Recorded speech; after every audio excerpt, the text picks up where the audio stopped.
Okay, let's do a little time traveling.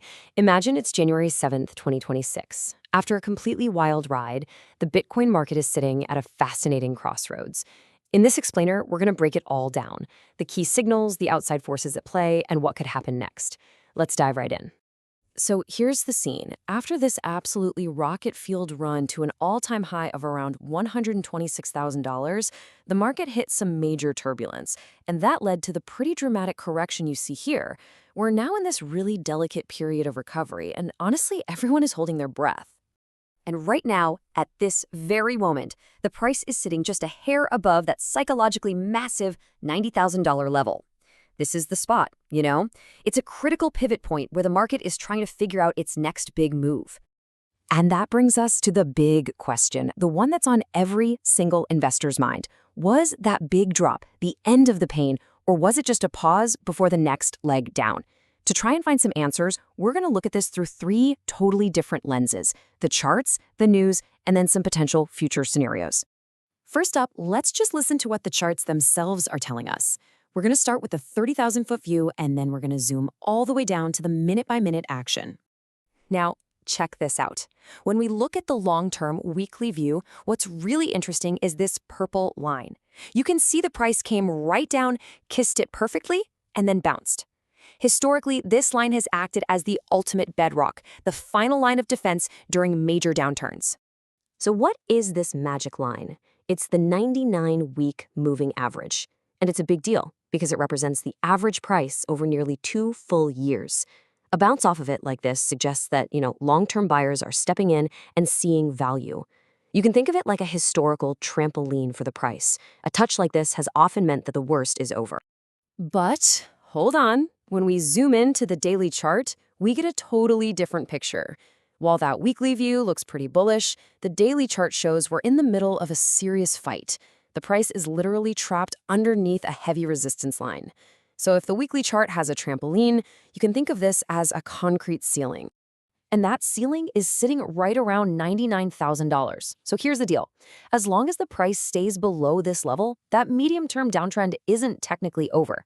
The bears are still very much in this fight. Okay, now let's get the microscope and zoom in even further to the 4-hour chart.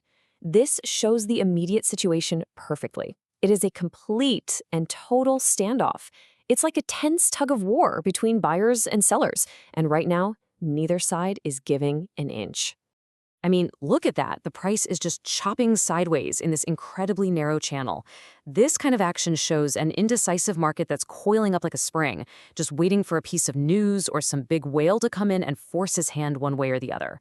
So the charts give us a really clear roadmap of the key levels, right? We know where the floors are and we know where the ceilings are. But they don't tell us about the traffic, the news events that could come out of nowhere and just completely change the direction of travel. So let's move on and talk about those wild cards. We're going to look at two massive X factors that are circulating right now, and either one of them could throw all that technical analysis right out the window. On one side, you have this massive, potentially market-breaking rumor about a nation-state just gobbling up Bitcoin.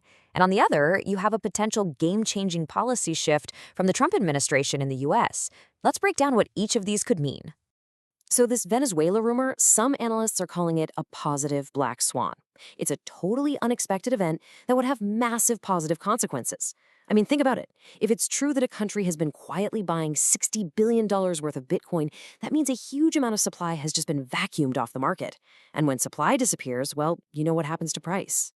Now, the digital gold policy is a different kind of bullish. It's less of a sudden rocket launch and more of a powerful safety net. If the US government officially recognizes Bitcoin as a strategic asset, that legitimizes it on the world stage.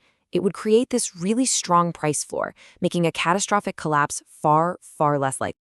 Okay, so we've got conflicting signals from the charts, and we have two massive news catalysts just waiting in the wings.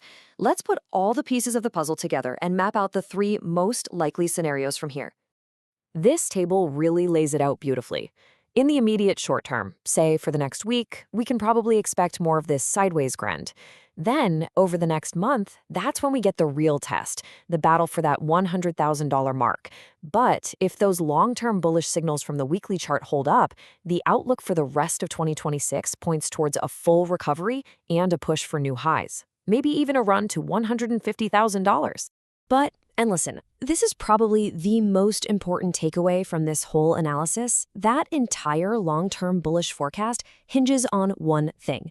The price absolutely cannot lose this level, $80,000. That is the ultimate line in the sand. If support there breaks, the entire bullish case is seriously at risk. So there you have it. You've got a long-term bedrock of support, a medium-term ceiling of resistance, and two huge news wildcards that could change absolutely everything. We'd laid out the framework and the key levels to watch. The question now is, which force wins out in the end? The charts or the headlines?